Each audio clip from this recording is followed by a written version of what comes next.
नमस्कार। दिन भर की बड़ी खबरों में आपका स्वागत है। मैं हूं आपके साथ आराधना। आज इस बुलेटिन में बात होगी ट्रंप के बयान पर घिरी मोदी सरकार की, पीएम मोदी के अदानी पर बयान पर भड़के राहुल गांधी की, देखेंगे कैसे सीट के फेर में फंसे केंद्रीय मंत्री शिवराज सिंह चौहान, भाषा विवाद को लेकर क्यों केंद्र पर बरसे एमएनएम चीफ कमल हासन, जानेंगे कैसे मांझी के बयान से एनडीए में मची खलबली, और बुलेटिन के आखिर में देखेंगे जाने माने कार्टूनिस्ट इरफान की किस खबर पर पड़ी तिरछी नजर।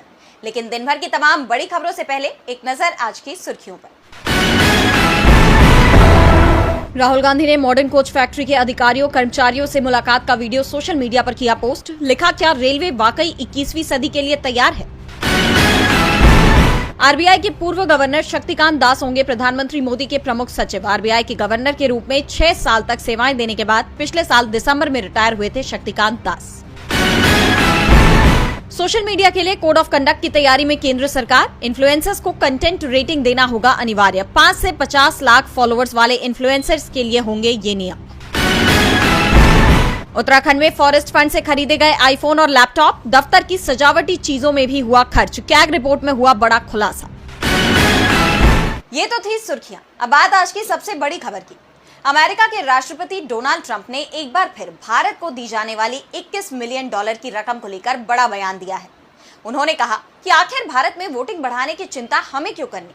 डोनाल्ड ट्रंप प्रशासन ने यूएसएड की इस राशि को कैंसिल भी कर दिया है, लेकिन ट्रंप का बयान मोदी सरकार की मुसीबत बन गया है, क्योंकि इस बार ट्रंप ने भारत के प्रधानमंत्री नरेंद्र मोदी का नाम भी इससे जोड़ दिया है। तो क्या है पूरा मामला, जानने के लिए देखिए ये रिपोर्ट। अमेरिका के राष्ट्रपति डोनाल्ड ट्रंप ने लगातार तीसरे दिन वोटर टर्नआउट के लिए भारत को मिले $21 मिलियन का मुद्दा उठाया है। ट्रंप ने एक प्रेस कॉन्फ्रेंस में कहा कि मेरे मित्र प्रधानमंत्री नरेंद्र मोदी और भारत को वोटर टर्नआउट के लिए $21 मिलियन दिए जा रहे हैं। हम भारत में मतदान के लिए $21 मिलियन दे रहे हैं। हमारा क्या, मैं भी तो मतदान बढ़ाना चाहता हूँ। पहली बार ट्रंप ने $21 मिलियन की सहायता को लेकर पीएम मोदी का नाम लिया है और इसे लेकर अब कांग्रेस ने पीएम मोदी और बीजेपी को घेर लिया है। कांग्रेस नेता पवन खेड़ा ने कहा कि अब डोनाल्ड ट्रंप ने बता दिया है कि $21 मिलियन मैंने अपने दोस्त नरेंद्र मोदी को वोटर टर्नआउट बढ़ाने के लिए दिए हैं। लेकिन ट्रंप के इस बयान के बाद आज चारों तरफ चुप्पी है। इसलिए हम नरेंद्र मोदी से जानना चाहते हैं कि ये $21 मिलियन कहाँ गए, क्योंकि ट्रंप के बयान से साबित हो गया है कि उन्होंने $21 मिलियन मोदी को चुनावों को प्रभावित करने और वोटर टर्नआउट बढ़ाने के लिए दिए थे। हम लगातार वोटर टर्नआउट के बारे में सवाल पूछ रहे हैं, तो क्या इसी पैसे से वोटर टर्नआउट बढ़ रहा है? नरेंद्र मोदी कितना भी विदेशी फंड ले आए, वो भारत के लोकतंत्र को कमजोर नहीं कर पाएंगे। खेड़ा ने कहा कि यूएसएड ने भारत को 2001 से 2024 के बीच $2.9 बिलियन दिए हैं। इस राशि का 44% पैसा मोदी सरकार में आया है। इसलिए हम श्वेत पत्र की मांग कर रहे हैं, क्योंकि सबके सामने आना चाहिए कि ये पैसा किसको किसको गया। इस पैसे का 1/4 हिस्सा पिछले 4 साल यानी नरेंद्र मोदी की सरकार में आया। ये पैसा कहाँ गया? साल 2021 से 2024 के बीच $650 मिलियन आया। इसका हिसाब देश के सामने रखा जाए। ट्रंप के बयान से अब बीजेपी ही फंस गई है। मोदी सरकार से कांग्रेस सवाल कर रही है, तो कांग्रेस सांसद राहुल गांधी ने भी पीएम मोदी को घेर लिया है। उन्होंने एक बार फिर उद्योगपति अदानी को लेकर केंद्र सरकार पर निशाना साधा। अमेरिकी प्रेस को दिए गए पीएम मोदी के बयान की राहुल गांधी ने कड़ी निंदा की। राहुल ने साफ कहा कि अदानी विवाद प्रधानमंत्री का व्यक्तिगत नहीं बल्कि देश का मामला है। तो और क्या कुछ कहा कांग्रेस सांसद ने, जानने के लिए देखिए ये रिपोर्ट। लोकसभा में विपक्ष के नेता राहुल गांधी ने अदानी समूह से जुड़े विवाद पर अमेरिकी प्रेस को दिए गए प्रधानमंत्री नरेंद्र मोदी के बयान पर निशाना साधा है। उन्होंने कहा कि ये कोई व्यक्तिगत मामला नहीं बल्कि देश का मामला है। कांग्रेस नेता हाल ही में अमेरिका दौरे के दौरान पीएम मोदी की मीडिया से बातचीत का जिक्र कर रहे थे। जब उनसे अमेरिकी राष्ट्रपति डोनाल्ड ट्रंप के साथ चर्चा और अदानी समूह को लेकर चल रहे विवाद के बारे में पूछा गया, तो राहुल ने कहा कि प्रधानमंत्री ने कहा कि ये व्यक्तिगत मामला है और जब 2 विश्व नेता मिलते हैं तो ऐसे मुद्दों पर चर्चा नहीं की जाती। कांग्रेस सांसद ने आगे कहा कि नरेंद्र मोदी जी, ये कोई व्यक्तिगत मामला नहीं है, ये देश का मामला है। राहुल गांधी ने आरोप लगाया कि पीएम मोदी ने अमेरिकी प्रेस से कहा कि वो अदानी के बारे में राष्ट्रपति ट्रंप से कुछ नहीं पूछेंगे। इसके अलावा उन्होंने ये भी आरोप लगाया कि अमेरिका में अदानी के खिलाफ भ्रष्टाचार और चोरी का मामला लंबित है। राहुल गांधी ने आगे कहा, और हमारे प्रधानमंत्री जी कहते हैं वो एक व्यक्तिगत मामला है और हम इस पर चर्चा नहीं करते। अगर वो वास्तव में भारत के प्रधानमंत्री होते तो वो ट्रंप से इस मामले के बारे में पूछते और उनसे कहते कि वो इसकी जांच करवाएंगे और अगर जरूरत पड़ी तो उन्हें अमेरिका भी जांच के लिए भेजेंगे। लेकिन नहीं, उन्होंने कहा कि ये एक व्यक्तिगत मामला है। तो क्या अब अदानी का मामला फिर से बड़ा सियासी मुद्दा बनेगा? क्या राहुल गांधी का वार मोदी सरकार के लिए नई मुश्किलें खड़ी करेगा? राहुल गांधी के बयानों से मोदी सरकार सवालों से घिर गई है, तो सवाल एयर इंडिया पर भी उठ रहे हैं। देश की एयरलाइंस कंपनी का ध्यान मुनाफा कमाने पर है। उन्हें यात्रियों की सुविधा की ज्यादा चिंता नहीं है। अगर यात्री शिकायत करता है तो एयरलाइंस कंपनियां यात्रियों पर ही तमाम आरोप मढ़ देती हैं। लेकिन अब एयरलाइंस कंपनियों की इस मनमानी का सामना मोदी सरकार के मंत्री को ही करना पड़ा, जिसके बाद कांग्रेस ने भी मोदी सरकार को घेर लिया है। तो क्या है पूरा मामला, देखिए इस रिपोर्ट में। केंद्रीय मंत्री को विमान में टूटी सीट पर यात्रा करनी पड़ रही है, और सबसे बड़ी बात तो यह है कि जिस विमान में केंद्रीय मंत्री सफर कर रहे हैं उसमें ऐसा भी नहीं कि केंद्रीय मंत्री को ही टूटी सीट मिली थी, बल्कि कई यात्री इसी तरह की सीट पर सफर कर रहे थे। इसे लेकर शिवराज सिंह चौहान ने ट्वीट कर नाराजगी जताई। वैसे आपको बता दें कि जिस विमान में शिवराज यात्रा कर रहे थे वो एयर इंडिया का है। पहले ये सरकारी कंपनी थी, बाद में इसके प्रबंधन का जिम्मा टाटा को सौंप दिया गया। लेकिन एयर इंडिया की हालत नहीं सुधरी। इस पर शिवराज ने कहा, आज मुझे भोपाल से दिल्ली आना था। पूसा में किसान मेले का उद्घाटन, कुरुक्षेत्र में प्राकृतिक खेती मिशन की बैठक और चंडीगढ़ में किसान संगठन के माननीय प्रतिनिधियों से चर्चा करनी है। मैंने एयर इंडिया की फ्लाइट क्रमांक AI 436 में टिकट करवाया था। मुझे सीट क्रमांक 8C आवंटित हुई। मैं जाकर सीट पर बैठा, सीट टूटी और अंदर धंसी हुई थी। बैठना तकलीफदायक था। जब मैंने विमान कर्मियों से पूछा कि खराब सीट थी तो आवंटित क्यों की, उन्होंने बताया कि प्रबंधन को पहले सूचित कर दिया था कि ये सीट ठीक नहीं है, इसका टिकट नहीं बेचना चाहिए। ऐसी एक नहीं और भी सीटें हैं। सहयात्रियों ने मुझे बहुत आग्रह किया कि मैं उनसे सीट बदलकर अच्छी सीट पर बैठ जाऊं, लेकिन मैं अपने लिए किसी और मित्र को तकलीफ क्यों दूं? मैंने फैसला किया कि मैं इसी सीट पर बैठकर अपनी यात्रा पूरी करूंगा। शिवराज टूटी सीट पर ही बैठे। इसे लेकर उन्होंने कहा कि मेरी धारणा थी कि टाटा प्रबंधन के हाथ में लेने के बाद एयर इंडिया की सेवा बेहतर हुई होगी, लेकिन ये मेरा भ्रम निकला। मुझे बैठने में कष्ट की चिंता नहीं है, लेकिन यात्रियों से पूरा पैसा वसूलने के बाद उन्हें खराब और कष्टदायक सीट पर बैठाना अनैतिक है। क्या यह यात्रियों के साथ धोखा नहीं है? शिवराज के ट्वीट पर कांग्रेस ने भी पलटवार करते हुए मोदी सरकार को घेर लिया। कांग्रेस नेता श्रीनिवास बीवी ने पोस्ट किया कि मंत्री जी को विमान में टूटी कुर्सी मिलने का दर्द हुआ है। कुंभ जाने वाले करोड़ों श्रद्धालुओं को इनकी सरकार ट्रेनों में पैर रखने की जगह नहीं दे पाई, उसका दर्द नहीं हुआ। इनकी सरकार की नाकामी की वजह से सैकड़ों लोगों के मरने का दर्द नहीं हुआ। अब बात खुद की कुर्सी पर आई तो एयरलाइंस की लूट का अंदाजा हुआ।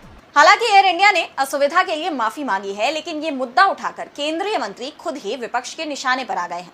तो तमिलनाडु में कमल हासन ने मोदी सरकार को सीधी चेतावनी दे दी है।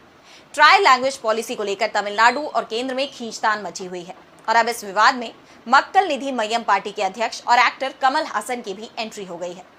कमल हासन ने तमिल भाषा का स्टैंड लेते हुए कहा कि ये हमारी सांस्कृतिक पहचान है। इसके साथ ही उन्होंने चेतावनी भी दी कि तमिल के साथ किसी भी तरह का खिलवाड़ ना किया जाए। तो क्या है पूरी खबर, जानने के लिए देखिए ये रिपोर्ट। केंद्र और तमिलनाडु के बीच जारी ट्राई लैंग्वेज विवाद को लेकर मक्कल निधि मय्यम यानी MNM पार्टी के प्रमुख और एक्टर कमल हासन ने अपनी चुप्पी तोड़ी है। कमल हासन ने कहा कि तमिल भाषा उनकी सांस्कृतिक पहचान है, लोगों ने इसके लिए जान गंवाई है, इसके साथ खिलवाड़ न करें। हासन चेन्नई में अपनी पार्टी के 8वें स्थापना दिवस पर कार्यकर्ताओं को संबोधित कर रहे थे। हासन ने कहा कि भाषा के मुद्दों को हल्के में ना लिया जाए। तमिलनाडु के बच्चे भी जानते हैं कि उन्हें कौन सी भाषा चाहिए, उनके पास अपनी भाषा चुनने की समझ है। बता दें कि 2019 में लागू न्यू एजुकेशन पॉलिसी के तहत हर राज्य के छात्रों को 3 भाषाएं सीखनी होंगी। गैर हिंदी भाषी राज्यों में हिंदी दूसरी भाषा के तौर पर पढ़ाई जाती है। तमिलनाडु में हमेशा से 2 भाषा नीति रही है। यहाँ के स्कूलों में तमिल और अंग्रेजी पढ़ाई जाती है, लेकिन अब न्यू एजुकेशन पॉलिसी 2020 के तहत स्टूडेंट्स को 3 भाषाएं सीखनी होंगी, लेकिन किसी भी भाषा को अनिवार्य नहीं किया गया है।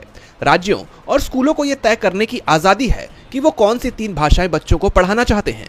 प्राइमरी क्लासेस यानी कक्षा 1 से 5 तक में पढ़ाई मातृभाषा या स्थानीय भाषा में कराने की सिफारिश की गई है। वहीं मिडिल क्लासेस यानी कक्षा 6 से कक्षा 10 तक में 3 भाषाओं की पढ़ाई करवाना अनिवार्य है। गैर हिंदी भाषी राज्य में ये अंग्रेजी या एक आधुनिक भारतीय भाषा होगी। सेकेंडरी सेक्शन यानी 11वीं और 12वीं में स्कूल चाहे तो विदेशी भाषा को भी विकल्प के तौर पर दे सकते हैं। बीजेपी लंबे वक्त से दक्षिण में अपने पांव जमाने की कोशिश कर रही है, लेकिन भाषा जैसे मुद्दों पर मोदी सरकार की नीतियों का विरोध देखा जा रहा है।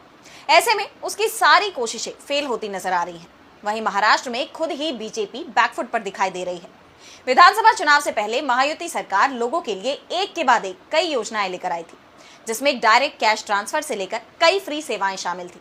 लेकिन चुनाव जीतने के बाद अब सरकार उन योजनाओं को या तो बंद कर रही है या इतनी शर्तें लगा रही है कि योजना का फायदा उठाने वालों की संख्या को सीमित कर दिया जाए। और अब महाराष्ट्र सरकार एक और बड़ी योजना बंद करने जा रही है। देखिए ये रिपोर्ट। महाराष्ट्र विधानसभा चुनाव से पहले महायुति सरकार ने योजनाओं की बौछार कर दी थी, लेकिन चुनाव जीतने के बाद अब एक के बाद एक योजनाएं बंद की जा रही हैं। लड़की बहन योजना के लाभार्थियों की संख्या कम करने के लिए कई शर्तें जोड़ी जा रही हैं और अब एसटी बसों में महिलाओं और बुजुर्गों को दी जाने वाली छूट रद्द करने पर चर्चा शुरू हो गई है। राज्य के परिवहन मंत्री प्रताप सरनाइक ने कहा कि इस योजना से एसटी को घाटा हो रहा है। उन्होंने कहा कि एसटी निगम की सभी बसों पर छूट दी गई। अब हमारी बहनों को 50% की छूट मिलती है। साथ ही बसों में वरिष्ठ नागरिकों के लिए सालाना छूट भी मिलती है और उन छूटों के कारण स्थिति ये हो गई है कि एसटी बसों को हर दिन 3 करोड़ रुपए का नुकसान हो रहा है। अगर हम सभी को रियायतें देते रहेंगे तो मुझे लगता है कि एसटी कॉरपोरेशन को चलाना मुश्किल हो जाएगा, इसलिए मैं अभी इसके बारे में नहीं सोच सकता। सरनाइक के बयान के बाद कहा जा रहा है कि इस छूट को वापस लेने की तैयारी है। इस मामले में डिप्टी सीएम एकनाथ शिंदे का भी बयान सामने आया है। उन्होंने कहा कि सरकार ने अभी तक महिलाओं और बुजुर्गों को दी जा रही छूट को वापस लेने का कोई फैसला नहीं किया है। अपने इन फैसलों को लेकर एनडीए सरकार विपक्ष के निशाने पर है, तो वहीं केंद्रीय मंत्री जीतन राम मांझी के बयानों ने भी एनडीए की मुश्किलें बढ़ा दी हैं। बिहार विधानसभा चुनाव के मद्देनजर राजनीतिक पार्टियां अपने वोटरों को एकजुट करने में जुट गई हैं। इस बीच एनडीए में फूट पड़ती दिखाई दे रही है। हिंदुस्तानी अवाम मोर्चा के प्रमुख लगातार बीजेपी को तीखे तेवर दिखा रहे हैं और अब उन्होंने दलित समागम आयोजन करने का ऐलान किया है। जीतन राम मांझी ने बीजेपी को उसकी औकात दिखाने का ऐलान किया है। तो क्या है पूरी खबर, देखिए इस रिपोर्ट में। बिहार में एनडीए बिखरता दिखाई दे रहा है। हिंदुस्तानी आवाम मोर्चा के प्रमुख जीतन राम मांझी लगातार बीजेपी के खिलाफ बगावती रुख अपनाए हुए हैं और अब उन्होंने बीजेपी को उसकी औकात दिखाने का ऐलान किया है। जीतन राम मांझी ने 28 फरवरी को ऐतिहासिक गांधी मैदान में दलित समागम आयोजन करने का ऐलान किया है। ये समागम चुनाव से पहले हिंदुस्तानी आवाम मोर्चा का शक्ति प्रदर्शन माना जा रहा है। हजारों की संख्या में लोग इस समागम में शामिल होंगे। केंद्रीय मंत्री जीतन राम मांझी बिहार में अपनी हैसियत दिखाने की पूरी तैयारी में जुट गए हैं और जिस तरह विपक्ष बीजेपी पर अल्पसंख्यक और दलित विरोधी मानसिकता रखने का आरोप लगाता रहा है, ऐसे में बिहार में आगामी विधानसभा चुनाव में दलित वोटों को साधने के लिए मांझी बीजेपी के लिए अहम कड़ी माने जा रहे हैं। लेकिन बीते कुछ वक्त से मांझी बीजेपी को तेवर दिखाते नजर आ रहे हैं। सीट बंटवारे को लेकर मांझी अड़ गए हैं और 40 सीटों की मांग कर दी है। उन्होंने कहा था कि कार्यकर्ता चाहते हैं कि हमको 40 सीटें मिले, लेकिन 20 भी मिलती है तो हम गठबंधन को लेकर इतना त्याग करने को तैयार है। जिसके बाद ये चर्चा होने लगी कि मांझी की मांग अगर पूरी नहीं होती है तो वो कोई बड़ा फैसला ले सकते हैं। वहीं बीजेपी ने मांझी की इस चेतावनी को गंभीरता से नहीं लिया, जिसके बाद मांझी अब बीजेपी के सामने अपनी ताकत दिखाने में जुटे हुए हैं। इससे आगामी चुनावों में बीजेपी को इसका नुकसान भुगतना पड़ सकता है। मांझी के तेवरों ने बिहार में आगामी चुनाव को लेकर बीजेपी की टेंशन बढ़ा दी है, तो झारखंड में भी पार्टी की मुश्किलें कम होती नजर नहीं आ रही। झारखंड विधानसभा चुनाव में बीजेपी को करारी हार झेलनी पड़ी थी। चुनाव के नतीजे आए, 3 महीने से भी ज्यादा का वक्त बीत चुका है, लेकिन पार्टी अब तक अपना विधायक दल का नेता नहीं चुन पाई। सुप्रीम कोर्ट ने भी बीजेपी को अपना विधायक दल का नेता चुनने का आदेश दिया था। इसके बावजूद अब तक ये काम नहीं हो पाया। तो क्यों अब तक नहीं हो पाए नेता विपक्ष की नियुक्ति, जानने के लिए देखिए ये रिपोर्ट। झारखंड विधानसभा चुनाव के नतीजों को आए 3 महीने से भी ज्यादा का वक्त बीत चुका है, लेकिन नतीजों में मिली हार के सदमे से बीजेपी अब तक उबर नहीं पाई है। 24 फरवरी से विधानसभा का सत्र शुरू हो रहा है, लेकिन बीजेपी अब तक अपना विधायक दल का नेता नहीं चुन पाई है। इतना ही नहीं, विधानसभा में मुख्य सचेतक की भूमिका कौन निभाएगा, ये भी बीजेपी अब तक तय नहीं कर पाई है। इस सवाल पर भाजपा का कोई भी नेता कुछ भी बोलने को तैयार नहीं है। सबको शीर्ष नेतृत्व के आदेश का इंतजार है। माना जा रहा है कि दिल्ली विधानसभा चुनाव की वजह से बीजेपी शीर्ष नेतृत्व की प्राथमिकता में ये काम नहीं थे और अब चूंकि दिल्ली में सरकार बन चुकी है, इसलिए किसी भी वक्त नेता के नाम की घोषणा हो सकती है। बता दें कि नेता प्रतिपक्ष के न रहने से सूचना आयुक्त जैसे संवैधानिक पदों पर नियुक्ति अटकी हुई है। इस मामले पर सुप्रीम कोर्ट ने 5 जनवरी को आदेश दिया था कि बीजेपी नेता प्रतिपक्ष का चयन हफ्ते भर में कर ले और शीर्ष अदालत को सूचित करे। यानी सुप्रीम कोर्ट के आदेश के मुताबिक 12 जनवरी तक ये काम हो जाना चाहिए था और बीजेपी सुप्रीम कोर्ट के आदेश को दरकिनार कर 1.5 महीने बाद भी नेता प्रतिपक्ष का चुनाव नहीं कर पाई है। विधानसभा का लगातार ये दूसरा कार्यकाल है जब बीजेपी नेता प्रतिपक्ष के झमेले में उलझी हुई है। पिछले कार्यकाल में बाबूलाल मरांडी को भाजपा ने नेता चुना था, लेकिन दल बदल के आरोपों की वजह से स्पीकर ने उन्हें नेता मानने से इनकार कर दिया था। और बुलेटिन के आखिर में देखेंगे जाने माने कार्टूनिस्ट इरफान की किस खबर पर पड़ी तिरछी नजर।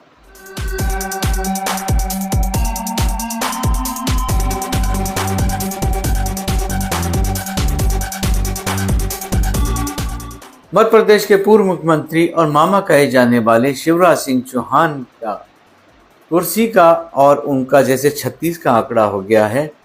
पिछले साल विधानसभा चुनाव के बाद में मामा के हिस्से में सीएम की कुर्सी आते आते रह गई और दिल्ली तक आने वाली भोपाल से जो फ्लाइट आ रही थी एयर इंडिया की, उसमें जो उन्हें कुर्सी मिली, जो सीट मिली, वो अंदर को धसी हुई थी। तो मामा, किस्मत जब झोंके खाती है तो सब ऐसा ही होता रहता है। देश की बड़ी बड़ी कुर्सियों पे आखिर किस्मत वाले ही तो बैठे हैं।